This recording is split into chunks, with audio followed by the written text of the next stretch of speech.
هتبتدي تتكلم ان هم ازاي وصلوا المسافة دي، وهتذكر العدد ان ربنا كان بيسير امامهم في عمود سحاب، امامهم نهارا في عمود سحاب ليهديهم في الطريق، وليلا في عمود نار ليضيء لهم لكي يمشوا نهارا وليلا.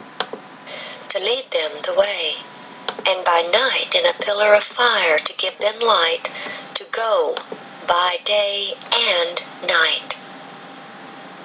Traveling both day and night, they would have had only to average about 1 mile per hour, or 24 miles a day, to reach the sea in 6 days. Once they arrived at the sea, they encamped, but in great fear, for here they certainly felt trapped. بتأكد ان هم لما وصلوا المنطقة دي خلاص ما يقدروش غير يقعدوا فيها، ما عندهمش مكان تاني. وهم لما وصلوا المنطقة دي وشافوا المنظر حواليهم عرفوا ان هم خلاص اتحصروا في المكان ده ونهايتهم محتمة. Stories of the ordeal must have been passed down through many generations, for 1500 years later the Jewish historian Josephus wrote, quote, "For there was a ridge of mountains that terminated at the sea, which were impassable by reason of their roughness in their flight." بتكلم على كلام يوسيفوس اللي ذكرته لحضراتكم من شوية، ان هو بعد 1500 سنة كان لسه شعب إسرائيل عارفين الموضوع ده كويس جدا. زي ما ذكرت لحضراتكم المعلومة ذكرت إلى حد ما خطأ في القرن الرابع الميلادي، لكن لغاية زمن السيد المسيح وزمن يوسيفوس المؤرخ اليهودي اللي وصف المكان ده وقال إن هم دخلوا مكان مقفول بين الجبال ملهوش مخرج غير البحر. The enormous beach at present-day Nueva is certainly large enough to have held several million people in their flocks. And to the south, the mountains extend to the sea, making further travel impossible. When Ron first explored this beach in 1978, he saw the mountains of which بتقول الآتي: لما وصلوا الشعب للمنطقة دي المكان ده فعلا يكفي أكتر من 3 مليون بأغنامهم، عدة ملايين بأغنامهم، ولكن المكان ده مقفول في الجنوب بجبال ما يقدروش يرتحلوا منه. Josephus wrote that blocked further travel to the south. To the north he found the very ancient remains of an old Egyptian fortress, most likely built as an outpost for troops assigned to protect the Egyptian mine workers in the region from attacks from the north. بتقول والناحية الشمالية منها مقفولة بقلعة، القلعة دي تمنع عشان خاطر المغيرين، وأيضا تمنع العمال من الهروب. القلعة اللي قلت لحضراتكم مكانها تقريبا موجود في هذه المنطقة. فهنا طريق الدخول، هنا مقفول بالجبال، هنا مكان القلعة في المنطقة المزنوقة دي، فما يقدرش يخرجوا من المكان ده تاني. The old structure remained in use for many years, as it had been repaired many times. Ron believes this was Pi-Hahiroth. Many people believe that the parting of the Red Sea could only have occurred at a place where it is relatively shallow. Perhaps that is why most people believe it took place at the Gulf of Suez, which is quite shallow compared to the Gulf of Aqaba, which بتقول مشكلة الناس اللي أصروا إن خليج السويس هو اللي صح، لأن خليج السويس في حتت ضحلة شوية، لكن خليج العقبة معروف إن هو عميق وبينزل بزاوية حادة. Some places is 5,000 feet deep. It is also about 8 miles across from the beach at Nueva. وبتقول المسافة عريضة حدود 8 ميل ما بين المنطقتين. The few bathymetric maps Ron was able to find showed that the depths from the Nueva beach to the opposite shore reached a maximum of about 900 feet. وبتقول خريطة لقاها العالم رون وايت، الخريطة تأكد إن المكان ده ضحل مش عميق زي بقية خليج العقبة. Sloping, while on each side there were sheer drops to about 5,000 feet. There certainly appeared to be an underwater path which could have been traveled with the water removed. ده الفيديو الأولاني، ومعلش استحملونا هشغل الفيديو التاني لحضراتكم اللي يكمل بقيته.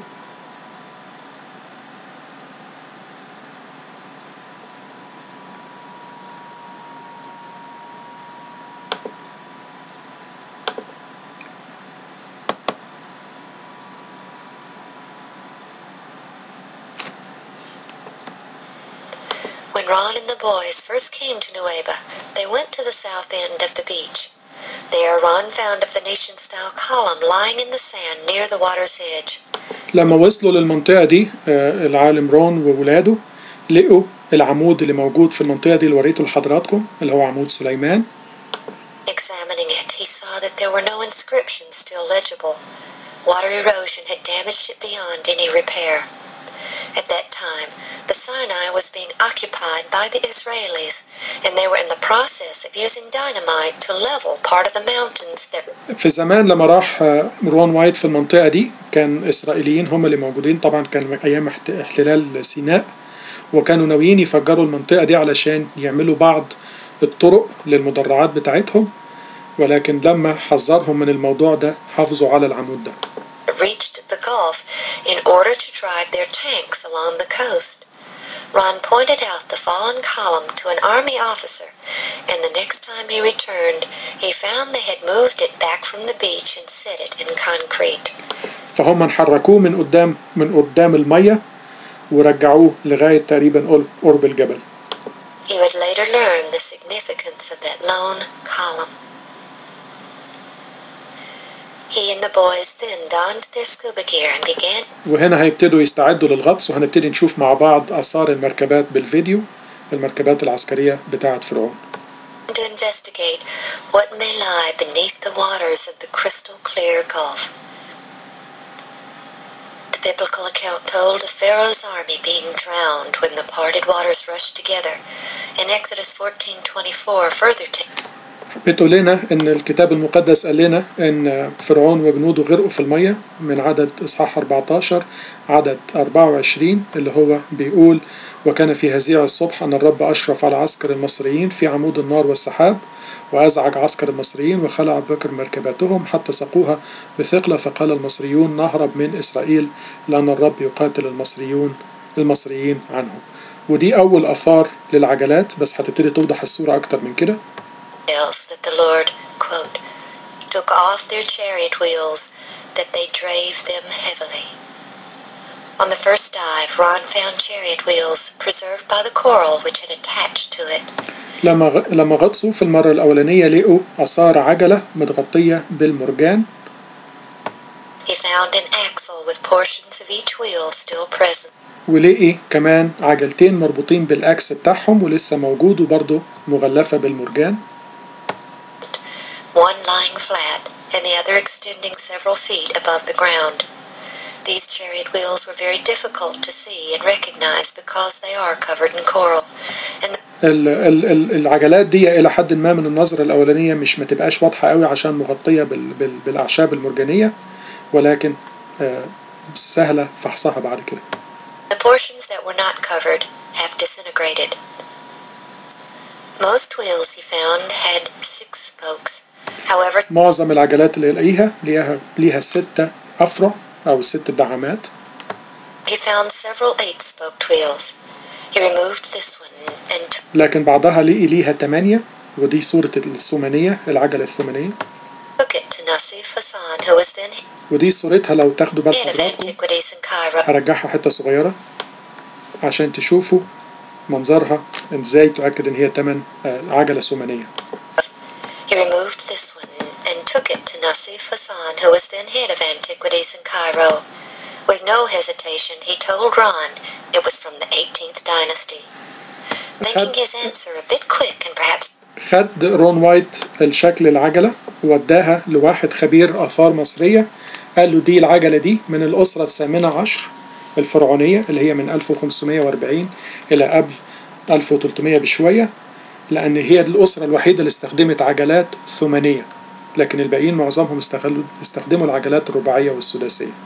هعيد الحتة تانية اللي ما سمعهاش.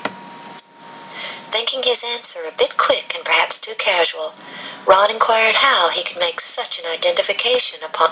استغرب رون وايت إن إزاي خبير الآثار ده رد بالسرعة دي إن العجلة دي من القرن ال15 قبل الميلاد، لكن هو أكد له بالأدلة من الآثار إن العجلات دي فقط من الأسرة ال18 علشان خاطر ما استخدمتش العجلات دي غير في الفترة الزمنية دي فقط. On first sight, the Mr. Hassan explained that the ancient Egyptians only used the 8-spoked wheel at one time in all their history, during the 18th dynasty. أكد له من الأدلة الآثار المصرية أن العجلات السومنية لم تستخدم إلا في الأسرة 18 فقط، خاصة في بدايتها. عشان كده ده من ضمن الحاجات اللي هنتكلم عليها، أن ما ينفعش يكون رمسيس الثاني ده من هو فرعون الخروج أو ابنه. In February of 1988 he found this gold 4-spoke chariot wheel. في فبراير 1988 في سنة فبراير 1988 من رحلة من رحلاتهم في أثناء محاولة من محاولات الغطس لقي العجلة الذهبية دي، ودي كانت واضحة تماما ومش متغطية بأعشاب مرجان غير حتة صغيرة كان فيها خشب. In the same general area. There is no coral on the main part of the wheel because coral doesn't attach to gold. لأن الأعشاب المرجانية ما بتلتصقش بالذهب، فالعجلة دي كانت عجلة ذهبية. Around the hub area where some wood was exposed when it came off the chariot. While the style of this wheel is similar to that found on the walls of ancient Egyptian tombs depicting chariot making. وصورة العجلة دي بالظبط زي صورة العجلة اللي بتترسم على جدران المعابد الفرعونية بالظبط تماما، اللي بيصوروا فيها أسلوب صناعة العجلات الحربية. It also bears a resemblance to ancient Assyrian chariot wheels, which also provides a very important evidence. The abundant evidence shows that there was only one period in ancient Egyptian history when 4, 6, and 8-spoke chariot wheels were used.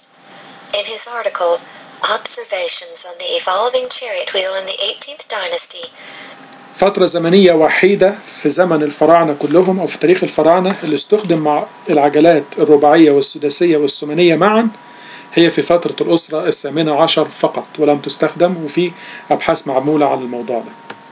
James K. Hoffmeyer in 1970. واحد من ضمن الناس اللي باحثين جي كي هافماير عمل البحث ده وأثبت إن العجلات دي ما استخدمتش بالطريقة دي مع بعض غير في فترة الأسرة الثامنة عشر. Explains that it was only at the beginning of the 18th dynasty that the chariot وهي في بدايتها فقط comes into use in the Egyptian army. He also ليه في أسرة 18؟ لأن بداية الأسرة 18 طبعا بقيادة أحمس اللي أول واحد طور العجلات الحربية وهزم بيها الهكسوس واستخدموا فيها الأنواع دي كلها. بعد كده استقروا بعد زمن أحمس وولاده بفترة صغيرة على العجلات الرباعية فقط. relates how it was only during the 18th dynasty that the 4 ده صورة اللي هو الأكس اللي بيجر العجلة وبيربطها بالحصين اللي بتجر العجلات. 6 and 8-spoked wheels were used, and that monuments can actually be dated by the number of spokes in the wheel. Exodus 14:6. And he made ready his chariot and took his people with him, and he took 600 chosen chariots and all the chariots of Egypt and captains over every one of them. The Pharaoh took with him every chariot and بتقول الآتي: تحديد الفترة الزمنية تماما من تحديد شكل العجلات ده سهل، وأيضا ده الكلام اللي أخبرنا بيه الكتاب المقدس ليه 3 أنواع من العجلات مش نوع واحد، اللي هو الرباعي والسداسي والثماني. زي ما يقول لنا الكتاب. الصوت راح من عندك دكتور هوني.